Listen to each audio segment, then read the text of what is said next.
peça ao Espírito Santo, né? Ele quem tem o poder de fazer essa palavra frutificar na nossa vida. E ore também por mim, para que Ele me dê graça em transmitir com unção, com sabedoria, né? Pai, muito obrigado por cada momento dessa celebração, pelo momento de louvor, de adoração, pela bênção de liberação, de cura que o Senhor operou nesse lugar, nessa noite, eu creio. Enfim, ó Deus, por tudo, e que tudo venha honrar e glorificar o nome do nosso Senhor e Salvador Jesus Cristo. Eu oro para que o Senhor fale ao nosso coração pela Tua palavra, abra o nosso entendimento, e que as nossas famílias sejam grandemente abençoadas através da Tua palavra. Assim eu oro e te agradeço, em nome do Senhor Jesus Cristo. Amém. Bom, amados, o tema é um tema hoje específico. É um culto que no último domingo de cada mês nós colocamos como culto da família, né? Embora esse é apenas um título chamativo, mas todo culto é para Deus e para a glória de Deus. Mas já há algum tempo eu venho sentindo no meu coração de trazer uma palavra específica na área de relacionamento familiar. E aí eu achei bem propício a gente trazer no culto. É como introdução o versículo 1 ao 3. Mas você pode ficar com a sua Bíblia aberta ou o seu celular aí aberto em 1 Coríntios capítulo 7.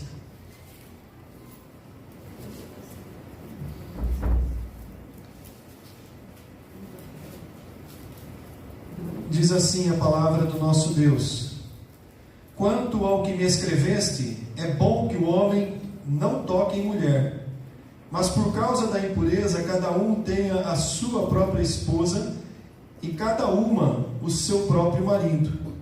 O marido conceda à esposa o que lhe é devido, e também semelhantemente a esposa ao seu marido. Amém? Por enquanto, só esse texto, né? Antes da gente entrar diretamente no assunto, né, eu preciso dar um panorama do que estava acontecendo quando Paulo escreveu esse trecho da carta aos Coríntios. A cidade de Corinto foi uma cidade que foi evangelizada pelo apóstolo Paulo na sua segunda viagem missionária, por volta do ano 50, 51, aí, segundo os historiadores. E Corinto era uma cidade extremamente paganizada, uma cidade grande, uma rota comercial importante, ficava na Grécia, controlada pelo Império Romano, logicamente, e uma cidade extremamente paganizada. E o que a gente quer dizer com uma cidade paganizada? Em Corinto havia o templo da deusa do amor, né? Os gregos chamavam ela de Afrodite, os romanos de Vênus, e havia nesse templo uma série de situações, né, como a gente pode dizer, prostitutas e prostitutos cultuais. O pessoal ia para o templo para praticar uma prostituição dentro do paganismo, da adoração que era oferecida a essa deusa Afrodite ou Vênus. E Paulo esteve nessa cidade por 18 meses, plantou ali uma igreja, e essa igreja começou a criar corpo, a crescer. E muitas pessoas que viviam naquela condição de um paganismo, e muitas que até frequentavam esses templos, se converteram ao Senhor Jesus Cristo. E houve então uma mudança muito grande de vida. Mas nem todos que vinham para o cristianismo, eles tiveram essa mudança imediata. Nós sabemos que a conversão ela é um processo, né? Sabemos que a santificação é um processo. E essas pessoas vieram e muitas ainda traziam vícios, costumes pagãos. E Paulo se vê então na necessidade de escrever para a igreja a respeito de princípios familiares e de santificação. Para se ter uma ideia, ele começa o capítulo 5, no versículo 1, falando da imoralidade. Imoralidade dentro da igreja de Corinto. Ele diz assim: geralmente se ouve que há entre vós imoralidade, e imoralidade de tal como nem mesmo entre os gentios. Isso é, havendo quem se atreva a possuir a mulher do seu próprio pai. Algum filho estava tendo relacionamento sexual com a madrasta. e era uma família que estava participando da igreja. E eles receberam a denúncia e ninguém exerceu nenhuma disciplina. E Paulo escreve de uma maneira bastante austera para que essa pessoa fosse disciplinada, afastada se necessário. Então, daí a gente tira uma imagem de como estava a situação da igreja em função de toda aquela promiscuidade que vinha da cultura daquela cidade. É nesse contexto, né, que Paulo começa a escrever aos Coríntios, e ele começa a falar, por exemplo, no capítulo 6, sobre a santidade, a santificação necessária a cada cristão. Ele diz aqui no capítulo 6, no versículo 12: todas as coisas me são lícitas, mas nem todas me convêm. Todas as coisas me são lícitas, mas eu não me deixarei dominar por nenhuma delas. O que Paulo estava dizendo? Olha, naquela cidade a prostituição era lícita. Aliás, fazia parte até da cultura religiosa pagã daquela cidade. Ninguém seria preso, né, por ir a uma prostituição, por viver numa promiscuidade. Os casamentos, as uniões não tinham nada de santificação. Era um povo que estava vivendo num paganismo total. E os cristãos, os que foram se convertendo, Paulo diz: olha, tudo isso pode ser lícito, mas não me convém. Tudo isso pode ser lícito, mas eu não me deixarei dominar por essas coisas. Isso cabe para nós também.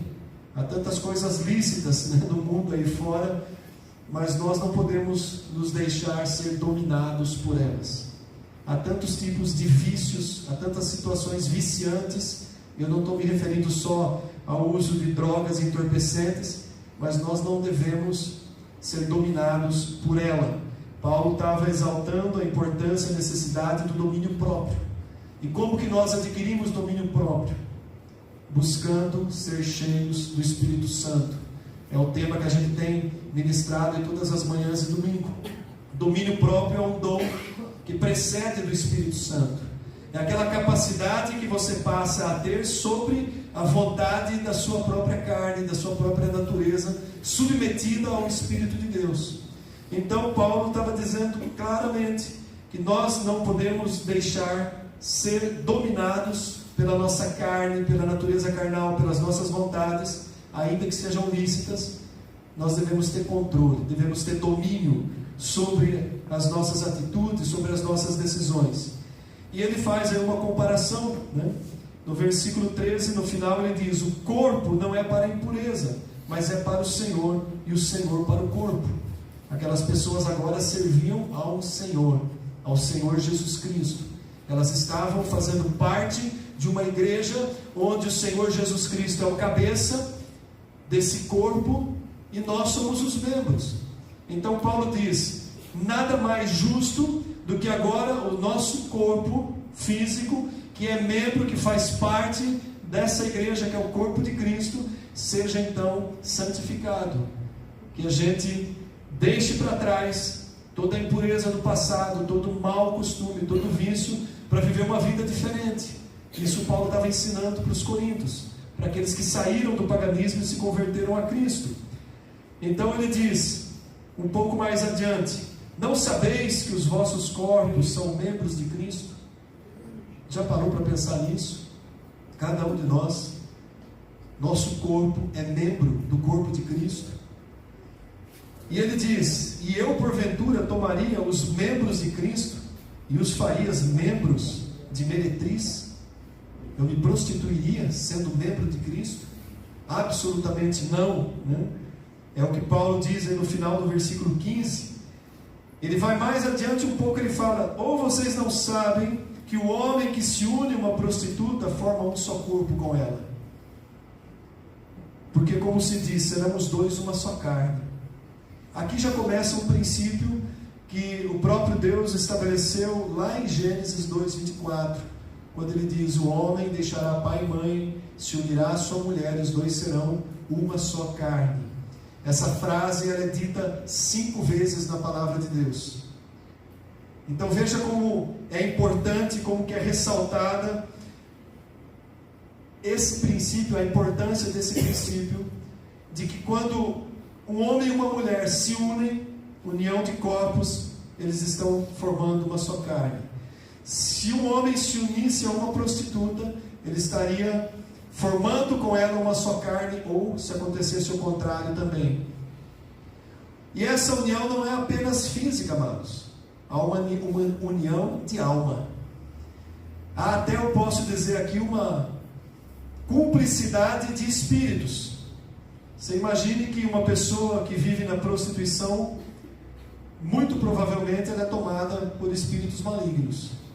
E quando alguém se une a uma pessoa que vive na prostituição ou em qualquer outra forma de impureza sexual, está compartilhando dos mesmos espíritos malignos que estão na vida daquela pessoa, e com certeza isso vai fazer uma influência terrível dentro da sua casa, da casa em que essa pessoa tem, da família que essa pessoa tem, seja ela um marido ou uma mulher.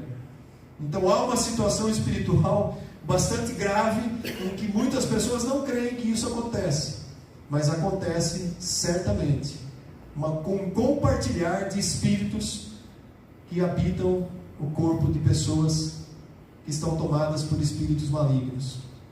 E Paulo, ele diz assim: fugir da impureza, versículo 18. Qualquer pecado que uma pessoa comete é fora do corpo, mas aquele que pratica imoralidade peca contra o próprio corpo, contra o seu próprio corpo e contra o corpo de Cristo, sendo ele parte da igreja. Escandaliza, traz maldição para a sua família, pecando contra o próprio corpo. E imoralidade aqui, você pode imaginar em toda a espécie de imoralidade, tudo o que é imoral.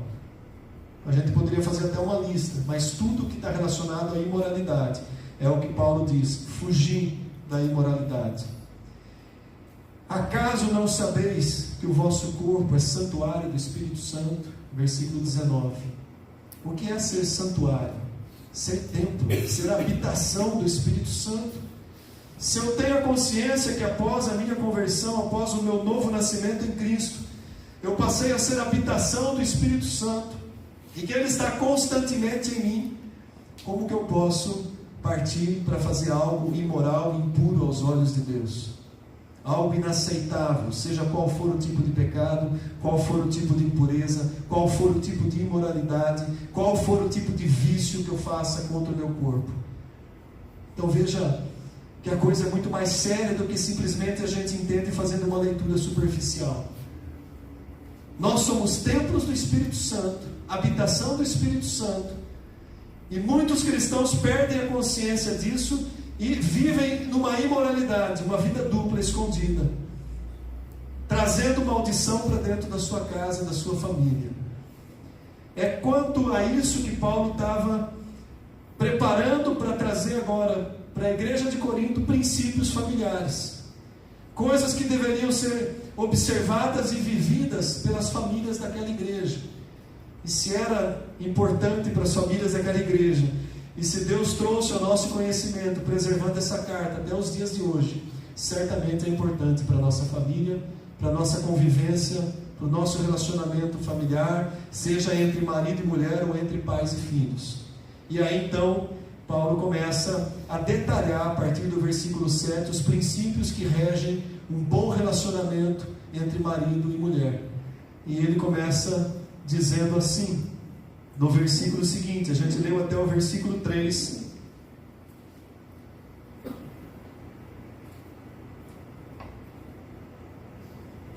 E eu vou ler novamente do 1 ao 3. Quanto ao que me escreveste, é bom que o homem não toque em mulher. Mas por causa da impureza, cada um tenha a sua própria esposa e cada um o seu próprio marido. Essa expressão sua própria e seu próprio, ela tem um senso de pertencimento. Eu pertenço à minha esposa e minha esposa me pertence. Eu sou dela e ela é minha. É a forma como Deus estabelece essa união. Pertencimento um ao outro. Tanto que no versículo 3 ele diz: o marido conceda à esposa o que lhe é devido. Então, nós devemos ser servos um do outro, para quem é casado, né? Falando no âmbito de um casal casado, um casamento estabelecido na presença de Deus. Servir um ao outro parece fácil no falar, mas é difícil na prática. É eu viver de tal maneira que eu seja um facilitador na vida da minha esposa, que eu facilite a vida dela, que eu faça para ela o meu melhor, e que ela facilite a minha vida, e que ela faça para mim o seu melhor. É esse o contexto que Paulo está colocando. E aí Paulo entra na questão da união de corpos. Ainda que não seja o mais importante dentro de um casamento, a união íntima de marido e mulher, ela faz parte, e uma parte imprescindível dentro do relacionamento. E Paulo diz assim: a mulher não tem poder sobre o seu próprio corpo, e sim o marido. E também, semelhantemente, o marido não tem poder sobre o seu próprio corpo, e sim a mulher. Não vos priveis um ao outro, salvo, talvez, por um mútuo consentimento, por algum tempo, para vos dedicardes à oração, e novamente vos ajuntardes, para que Satanás não vos tente por causa da incontinência. Ou seja, a minha esposa tem que ter consciência das minhas necessidades naturais, físicas, como eu tenho que ter consciência das necessidades naturais e físicas dela. E Paulo cita aqui a união sexual, a intimidade de um casal, a importância que isso tem em um relacionamento, a ponto dele dizer: vocês não devem se privar disso. Essa é algo que deve ser praticado entre o casal, não se privem disso. Logicamente que cada casal tem a sua frequência estabelecida. Logicamente que um casal no vigor da juventude tem muito mais frequência do que um casal que já caminha da meia-idade ou para a idade terceira, como diz. Mas ainda assim é importante que o casal tenha diálogo, conversa clara e suficiente para que um possa dizer para o outro a sua necessidade quando está necessitado de uma relação íntima, de uma relação sexual. O que muitas vezes não acontece entre os casais. O que tem acontecido é uma fuga. Acha outra coisa para fazer. Deixa de lado algo que é uma recomendação da própria palavra de Deus. E essa fuga gera um afastamento, um distanciamento, e vai esfriando o relacionamento do casal. Há casais que perderam até a noção de uma frequência. Segundo um estudo que eu não sei quem fez, mas eu vi isso publicado uma vez, um homem em condição de saúde normal, ele tem a necessidade, até fisiológica, de ter uma relação a cada 3 dias. Eu não sei quem escreveu, até aprovo, mas isso aqui foi levantado dentro de uma questão de estudo científica, por médicos. Não tem um nome para dizer. Mas aí a gente para pensar, qual é o casal que mantém relação íntima 3 vezes por semana? 1 vez por semana? 1 vez por mês já é problema. Algo está errado. Se um casal em boas condições de saúde não consegue manter uma relação semanal, já há algo errado nesse relacionamento. Já entrou uma frieza, um distanciamento, um afastamento, um esquecimento daquele relacionamento maravilhoso que começou no passado, quando os dois namoravam, quando quase não conseguiam se segurar. Algo aconteceu. Aconteceu um esfriamento no coração, já não há mais um interesse. O que aconteceu? Se é algo importante dentro do casamento, por que os casais não param para conversar e refletir sobre isso? E aí muitas vezes os problemas chegam no gabinete pastoral para um aconselhamento e às vezes chegam tarde demais. Chegam tarde demais e já não há quase mais recursos para trabalhar a restauração do relacionamento. Então vejam, amados, é sério, né? Há alguns pastores, até admiro, que pregam com um ar de brincadeira, que fazem algumas brincadeiras de descontração. Eu não consigo. Eu trato com seriedade aquilo que eu considero sério, né? E a palavra de Deus considera isso aqui algo sério, né? O relacionamento, a intimidade do casal precisa ser trabalhada no decorrer da vida toda. Logicamente vai chegar um momento lá na frente onde a própria limitação física vai impedir a frequência, mas não vai impedir o carinho, o companheirismo, o estar juntos. E cada casal tem que descobrir a maneira melhor de usufruir, de desfrutar dessa bênção que Deus concedeu. E aí então, amados, entra uma outra questão que nos dias de hoje também tem atrapalhado. Ao invés de terem diálogo e cumplicidade, os casais estão vivendo uma individualidade. Está tudo bem dentro de casa, mas cada um está vivendo de um jeito, individualmente, distantes. E quando se unem é para uma coisa rápida, unicamente carnal, e não é assim. Não é algo unicamente carnal. A união de corpos, ela envolve emoções, envolve sentimento, envolve algo onde o relacionamento começou, o amor. Então há uma diferença muito grande daquilo que o mundo pratica do que deve ser praticado dentro da união entre marido e mulher. Vida sexual tem que ser trabalhada entre o casal, tem que ser feita e bem feita e com cuidado. Um tem que saber exatamente o que o outro gosta e deve procurar satisfazer o seu parceiro. Eu me lembro que quando eu e minha esposa dávamos curso de preparação para o casamento na Igreja Católica, e coube a nós, justamente a palestra sobre intimidade do casal, intimidade conjugal. E uma das coisas que eu falava para os casais, e a gente ainda era bem jovem, hoje a gente tem 38 anos de caminhada, de vida a dois. Naquela época a gente tinha acho que 5 ou 6 anos, quando a gente começou a dar curso de preparação para o casamento. Uma das coisas que muitas vezes espantava é quando eu dizia assim, que eu me sentia realmente homem quando eu satisfazia ela numa relação. E que isso para mim era um motivo de honra. E que muitos casais viviam mal porque o marido simplesmente se satisfazia rapidamente e deixava a mulher a ver navios. E era um grande problema entre relacionamentos. O homem prova a sua capacidade quando ele satisfaz a sua esposa. Paulo é extremamente claro quando ele diz sua própria esposa, seu próprio marido. Não há espaço para adultério dentro do casamento. Não há espaço para nenhuma escapada. Não há espaço para quebrar essa aliança que foi estabelecida na presença de Deus. Quebrou a aliança, você está em maus lençóis na presença de Deus. A restauração é um caminho difícil. Restaurar um casamento onde houve adultério envolve confissão de um para o outro. Toda a verdade tem que ser trazida à luz para que possa ser consertado. Enquanto ficar alguma coisa embaixo do tapete, não vai haver restauração completa. A parte que pecou precisa confessar, admitir, pedir o perdão e receber o perdão da outra parte. Aí você pode trabalhar uma restauração. E muitas vezes o perdão é até liberado, mas não tem como mais restaurar a união. Então veja a importância de se manter essa aliança. O que mantém acima de tudo um casamento é a aliança feita diante de Deus, não é o amor de um para com o outro.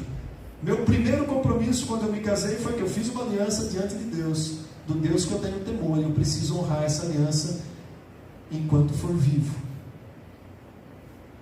O maior motivo para que o marido não cometa adultério, ou a sua esposa não cometa adultério, não é porque eles se amam, mas que é porque eles temem a Deus. O motivo por qual José fugiu da esposa de Potifar, ele diz lá, porque eu faria algo contra o meu Deus.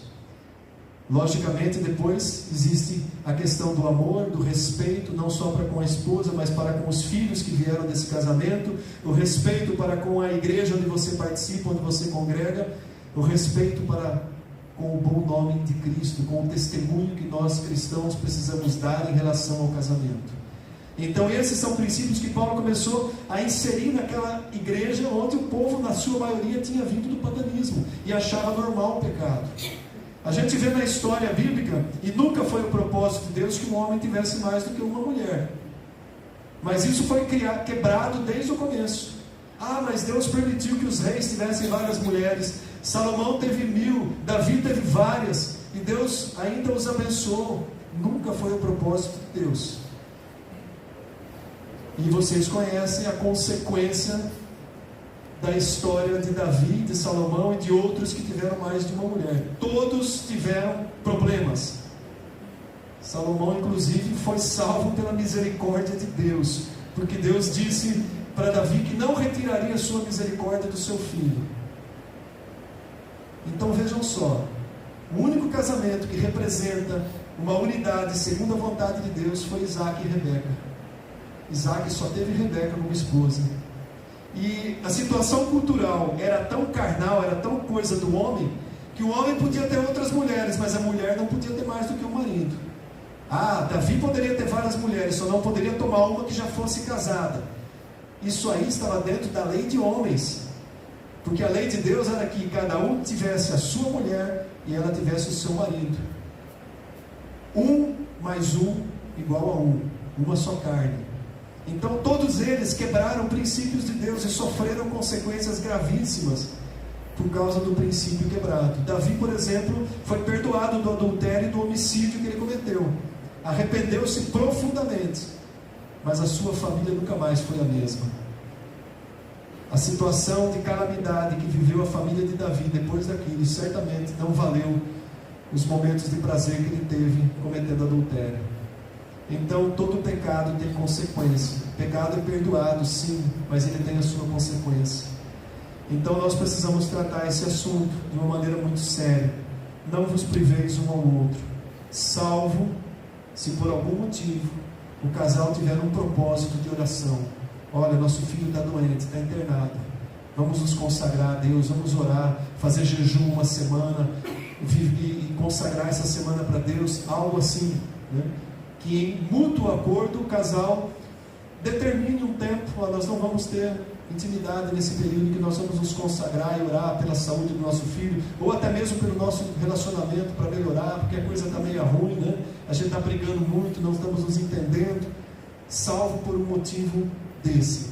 Mas Paulo diz, depois se voltem a ajudar, para que Satanás não vos tente por causa da incontinência. E a gente sabe que Satanás é especialista em colocar tentações para destruir a unidade de um casal. Ainda dentro desse contexto, Hebreus capítulo 13, versículo 4, é outro ponto que tem sido muitas vezes negligenciado nos dias de hoje, quando o autor de Hebreus diz assim: digno de honra entre todos seja o matrimônio. O casamento é digno de honra, o casamento é algo que Deus considera, por isso é tomado uma profissão, né, diante de Deus, né? Quando o casal faz as juras matrimoniais, não é só uma palavrinha bonita, eles estão fazendo um voto diante de Deus, determinando uma aliança na presença de Deus, bem como o leito sem mácula, o leito sem mancha, porque Deus julgará os impuros, os que cometem impureza, e os adúlteros. E aí a gente vai parar um pouquinho nessa palavra impureza. O que é cometer impureza que possa macular, manchar o meu leito, a minha cama? É quando um casal, ainda que seja cristão, começa a trazer hábitos mundanos para a sua cama, para o seu relacionamento íntimo. A palavra de Deus, ela é clara. Lá em Romanos 1, quando Paulo fala que os hábitos naturais estavam sendo corrompidos, tanto por homens como por mulheres, embora lá ele estava se referindo à união homossexual ou homoafetiva. Mas ele fala também que até os corpos estavam sendo usados contrários à sua natureza. Ou seja, o meu corpo tem órgãos determinados para coisas específicas. E aí vocês já sabem aonde a gente pode chegar. Quando um casal traz para o relacionamento íntimo algo que é mundano, profano, considerando que aquilo não tem problema nenhum, usando determinada parte do corpo para aquilo que ela não foi feita. E aí cada um julgue, né? Mas a palavra de Deus, até nisso, ela instrui. Um relacionamento entre marido e mulher, dentro de 4 paredes, tem limites. Não é uma terra de ninguém, não é um vale tudo. A palavra de Deus deixa isso claro. Há limites. Há onde eu posso ir e aonde eu devo parar. A intimidade deve ser santa. O relacionamento deve ser santo. O livro de Cantares ainda dá algumas dicas, até relacionadas à forma de carinho e carícias. Mas há limites dentro de uma relação sexual, mesmo entre marido e mulher, casados legitimamente, para que você não traga hábitos mundanos para dentro do teu relacionamento. Não vá para lugares mundanos. O casal cristão não frequenta motel. Mas a gente está numa viagem, situações. Motel é lugar de prostituição e de adultério. Vá para um hotel, né? Casais cristãos não trazem ou não colocam lá programação de conteúdo adulto para ficar assistindo um monte de podridão, se auto-excitando e procurando imitar o que está vendo, e trazendo o hábito maligno, profano, podre para dentro do relacionamento.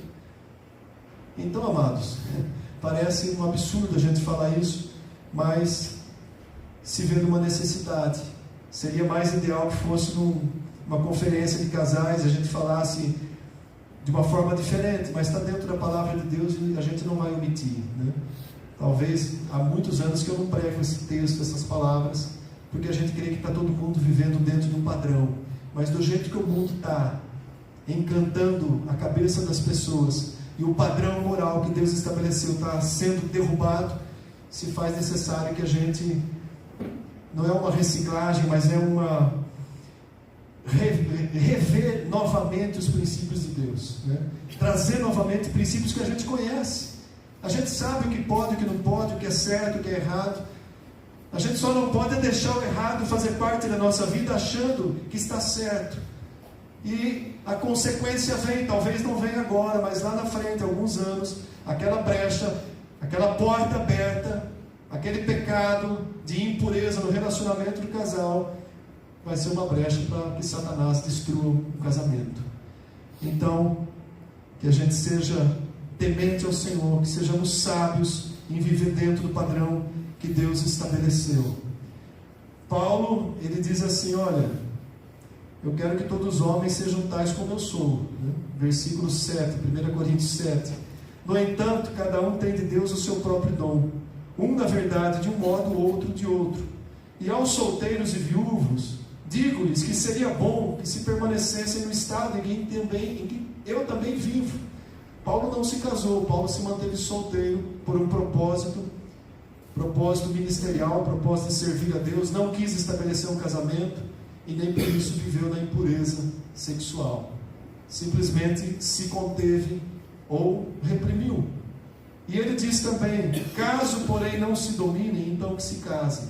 Se não há como ter domínio, se não há como conseguir controlar o ímpeto da natureza, então é melhor casar do que viver abrasado, porque viver abrasado vai te levar ao pecado. Viver abrasado vai fazer com que o homem procure uma mulher, procure outra, vá para a pornografia, um excesso e entre numa vida de promiscuidade. Melhor então que se case. Se não consegue se conter, que se case. Comece a orar, peça a Deus por uma esposa crente, fiel ao Senhor. Comece a orar, peça a Deus por um homem crente, fiel ao Senhor, porque a necessidade é de ambos. Mas não viva abrasado, não viva abrasada, porque vai te levar para o pecado. É indiscutível, né? Se não conseguir se dominar, então que busque um bom casamento. É o conselho que Paulo dá. Embora ele diz, seria melhor que fosse como eu, né? Que não se casasse. Casar tem as suas complicações, né? A gente sabe, né? Quem é solteiro ainda, pese na balança se você está preparado para assumir um casamento, né? Existem um preço a ser pago, né? E aí Paulo fala, dentro de mais uma outra condição, né? Ele fala, por exemplo, no versículo 12, ao mais digo eu, não o Senhor. Era uma opinião de Paulo. Se algum irmão tem mulher incrédula e esta consente em morar com ele, não abandone. E o contrário também, se alguma irmã tem um marido incrédulo e este consente em viver com ela, não deixe o marido. O que acontecia? Talvez o casal que veio do paganismo, um se converteu e o outro não. Mas, se havia consenso de eles viverem bem, não abandone. Porque eu me converti, vou abandonar o que não é convertido. Paulo não queria que abandonasse. Paulo tinha uma expectativa a respeito disso. Quando ele diz, porque o marido incrédulo é santificado no convívio da esposa. E a esposa incrédula também é santificada no convívio do marido crente. Ou seja, aquele que é convertido deve ser uma influência poderosa na vida do que não é. O testemunho de vida do marido crente pode fazer com que a esposa venha a se converter e vice-versa. O testemunho da esposa crente pode atrair o marido para Jesus Cristo. Isso envolve convivência, sabedoria no relacionamento, testemunho de vida, né? Ser crente aqui, ser crente dentro de casa e ser crente fora de casa. Então a diferença que a pessoa vai vendo um no outro vai trazendo tal admiração que ele fala: eu quero ser como minha esposa, ou eu quero ser como meu marido. Então Paulo fazia também essa recomendação naquela igreja. Porém havia outros casos mais complicados, né? Ele diz assim: mas se o descrente não quiser ficar junto e quiser se apartar, então deixa aí, né? Se a pessoa não quer convivência porque você se converteu e ela quer sair fora, se não há meio de restauração, se já foi tentado toda forma de apresentar a palavra dessa pessoa entender, e ela quer bater o pé e ir embora, não é você que vai por ela para fora, ela vai por conta dela, ela vai por responsabilidade dela. Não é você que está quebrando a aliança do relacionamento do casamento, é a pessoa que não quis. Então Paulo fala assim: se quiser que se apartar, se não tem jeito, deixa que se aparte. Mas o propósito principal é sempre manter e trabalhar uma restauração. Versículo 18, né, que ele diz: foi alguém chamado estando incircunciso? Não desfaça a circuncisão. Foi chamado estando incircunciso? Não se faça circuncidar. Questão dentro do judaísmo. Se converteu, era pagão, agora vai ter que seguir uma lei judaica que era observar a circuncisão. Não precisa. Um pouco mais adiante ele diz: cada um permaneça na vocação em que foi chamado. Há pessoas que não têm vocação para o casamento. Há pessoas que vivem muito bem solteiras, sem se envolver em pecados e impurezas sexuais. Talvez fala: nossa, a pessoa não é normal. Não, vocação, ele está falando aqui. Mantenha a vocação a que foi chamado. Versículo 24: irmãos, cada um permaneça diante de Deus naquilo que foi chamado. Talvez você conheça pessoas que não têm o chamado para o casamento, e que nem por isso elas vivem na devassidão, elas vivem no temor de Deus, né? Então são essas as colocações que Paulo faz, e para a gente poder aprofundar um pouquinho mais, antes de encerrar, a gente pode entrar num assunto, uma palavra horrorosa para as feministas: submissão ao marido. É terrível falar sobre isso, principalmente nos dias de hoje, mas é um princípio bíblico, né? E quando a gente vai falar sobre submissão, a gente tem base dentro da palavra de Deus, bases profundas para falar disso com sabedoria. Abra comigo em 1 Pedro, capítulo 3, versículo 7. Irmã, não se levante e não vai embora, não, ouve.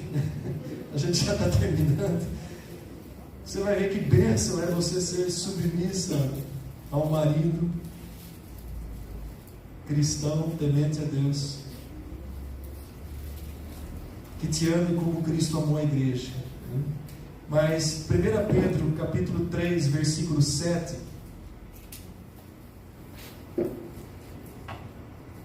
ele diz assim: maridos, vós igualmente vivei a vida comum do lar com discernimento. Maridos, tenham discernimento, sejam sábios, não sejam ignorantes, não sejam brutos, e tendo consideração para com a vossa mulher como parte mais frágil. O que Paulo estava dizendo quando ele se refere à mulher como parte mais frágil? O que você faz com uma coisa que é frágil? Um vaso de cristal, algo valioso. O seu celular, que se cair no chão pode quebrar a tela e ele custa mais de 5 mil reais. Como você cuida de uma coisa que é frágil? Você protege, você tem todo o cuidado, você zela por aquilo que é frágil, você coloca em lugar seguro. É esse o sentido que Paulo estava dizendo. A mulher é a parte mais frágil. Nós sabemos que em muitas situações a mulher é mais forte do que o homem, mas ela não tem a costa larga para suportar outras situações. Ela precisa da proteção, da cobertura, da intercessão do marido. Tem problemas que é para o homem resolver, não é para a mulher resolver. Então essas situações, nós homens precisamos assumir a plenitude da masculinidade que Deus nos deu. Se a palavra diz que a minha mulher é a parte mais frágil, eu devo, com discernimento, com entendimento, protegê-la. cuidar dela. É nesse sentido que a mulher também começa a entender a questão de submissão. Eu vejo a palavra submissão da mulher na Bíblia como uma proteção de Deus à mulher. Uma proteção, para que a mulher não tenha que assumir coisas que são do homem, carregar na costa pesos que o homem é capaz, mas ela não. Problemas que é para o homem resolver, mas a mulher não. Então, amados, veja que a palavra de Deus tem princípios de muita sabedoria. E quando a gente fala da mulher ser mais frágil, não é uma proteção só numa questão de sentimentos, de trato, é uma questão até de vida prática. Mulher não tem que lavar carro, mulher não tem que levar lixo na rua, serviço de homem. Mulher não tem que consertar coisas que quebrou na casa, serviço de homem. Não é capaz, chama quem sabe fazer. Mulher não tem que se sobrecarregar, principalmente nos dias de hoje em que elas trabalham, a maioria trabalha fora, como nós, como a maioria dos homens trabalham. E aí chega em casa, o bonitão descansa, e a mulher tem que fazer, além do serviço da empresa, todo o serviço da casa. Ela tem que carregar tudo na costa.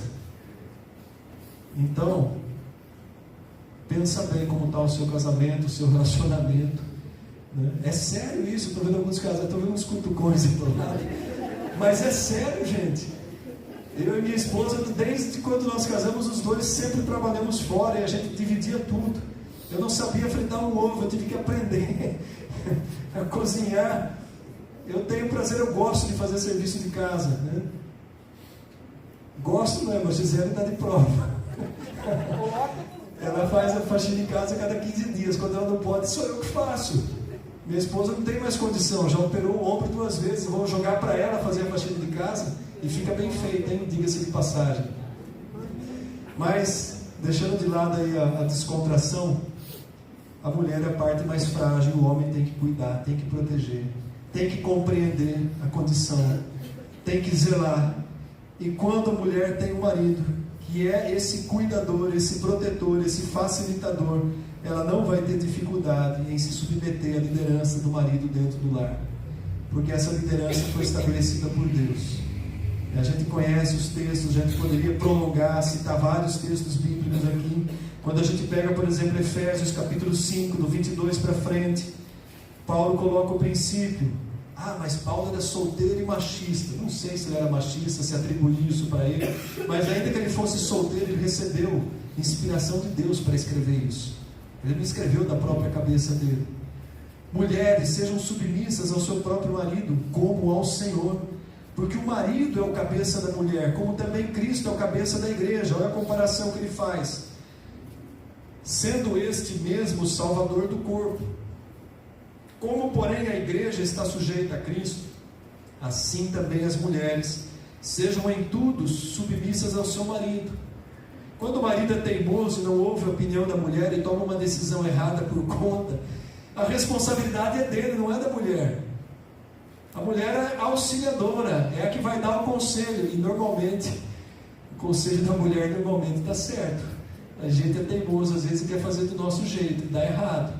E aí você vai ficar escutando aquela célebre frase muitos anos da sua vida. Mas eu não te falei? Mas eu não falei isso. Você está lembrando, né? Ouçam as suas mulheres. Ouçam as suas mulheres. Vai evitar muita coisa errada, muita decisão errada, amados. Maridos, amai a vossa mulher como Cristo amou a igreja e assim mesmo se entregou por ela.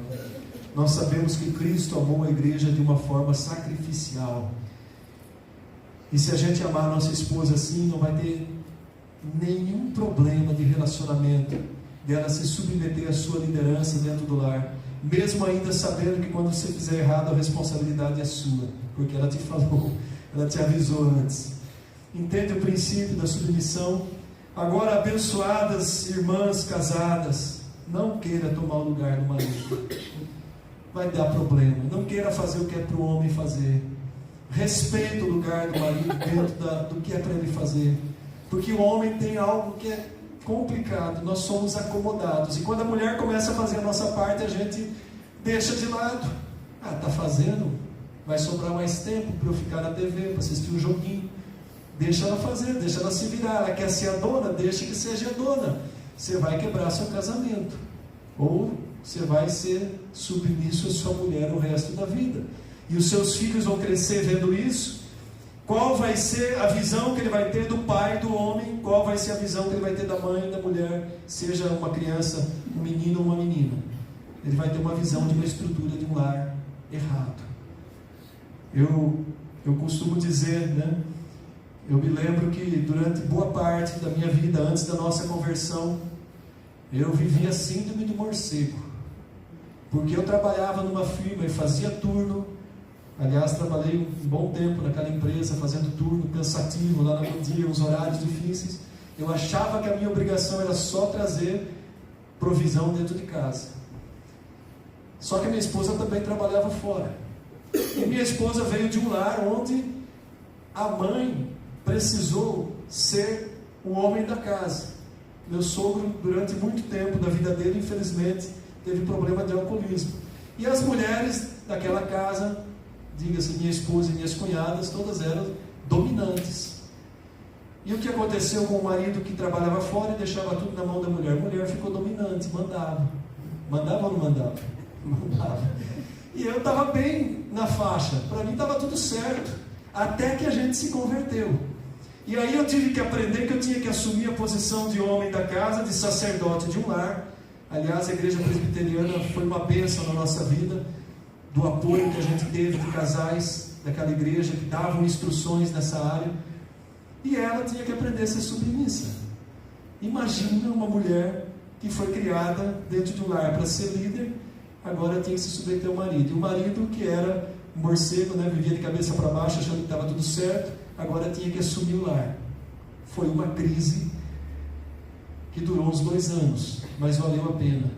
Porque quando a nossa situação foi ajustada, a gente passou a viver de fato um casamento dentro do padrão de Deus. E aí tudo foi se ajustando. Relacionamento, maneira de conversar, maneira de educar os filhos.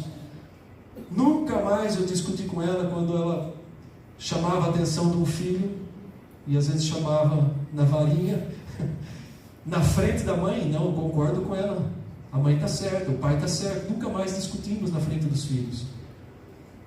E eles foram colocados a viver dentro do último texto que eu quero citar aqui, em disciplina. Quando nós pegamos aqui o final, aliás, termina o capítulo 5 de Efésios, na Bíblia começa o capítulo 6, mas é a mesma carta, é a continuação, quando Paulo diz assim: filhos, obedecei os vossos pais no Senhor, porque isso é justo. Honra o teu pai e a tua mãe, porque é o primeiro mandamento com promessa. Os filhos devem obediência e honra aos pais, para que sejam abençoados, para que tenham uma vida abençoada. Mas sabe quando que os filhos vão ser obedientes e honrarem os pais? Quando nós, pais, criarmos na disciplina e na admoestação do Senhor. E aqui entra a dificuldade. Pais, não provoqueis os vossos filhos a ira. Aqui se refere a pais que não têm consideração por ver as necessidades do filho, que trata na brutalidade, na ignorância. Eu creio que não é o que acontece nas nossas famílias, que são mais esclarecidas, mas acontece em muitas famílias. Talvez algum de nós tivemos pais que não tinham sabedoria, que nos trataram na ignorância. Talvez aqui pessoas que foram criadas de forma errada, cresceram até de repente com bronca dos pais. É isso que ele diz, provocar ira. Mas quando ele diz no último versículo, no final do versículo 4, criai-os na disciplina e na admoestação do Senhor. A criança, desde a mais tenra idade, precisa aprender disciplina, a respeitar, a saber que o pai e a mãe são autoridades, que precisam ser respeitadas, e se não forem, a Bíblia fala da vara da disciplina. Varinha mesmo, correção. Se não corrige no diálogo, precisa uma correção de acordo até com o uso da vara da disciplina. Provérbios deixa isso muito claro, para que você não tenha um filho que te desonre quando ele crescer. Então, amados, admoestação na palavra não é só aconselhamento. A admoestação é corrigir, é advertir, é chamar para conversar com advertência. Muitos pais não fazem mais isso porque a psicologia atual, a pedagogia atual mudou a visão de educação dos filhos. E aquelas crianças que eram tão boazinhas, né, porque eram boazinhas porque recebiam tudo, os pais não contrariavam, davam de tudo para o filho. Quando crescem e pegam uma certa idade, são os que mais não trabalham, porque não aprenderam a obedecer.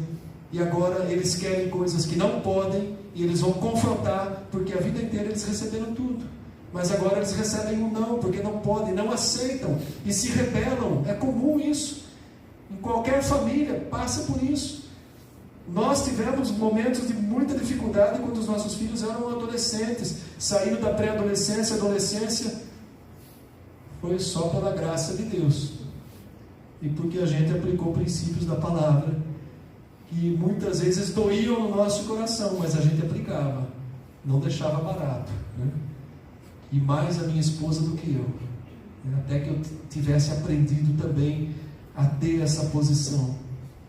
Nunca deixei um filho falar.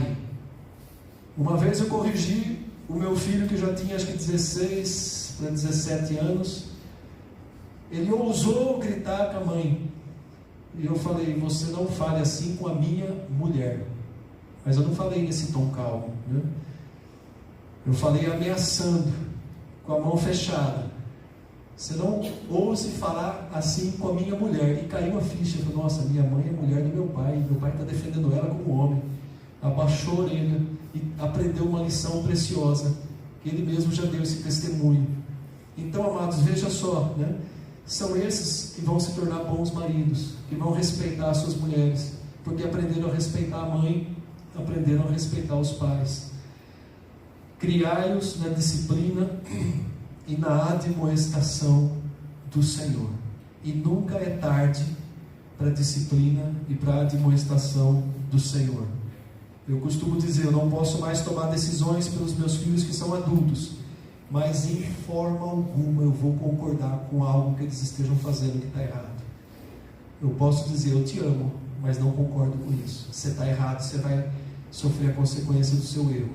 Nunca passe a mão na cabeça quando algo está errado. Corrija, nem que doa, mas corrija, mostre o seu descontentamento.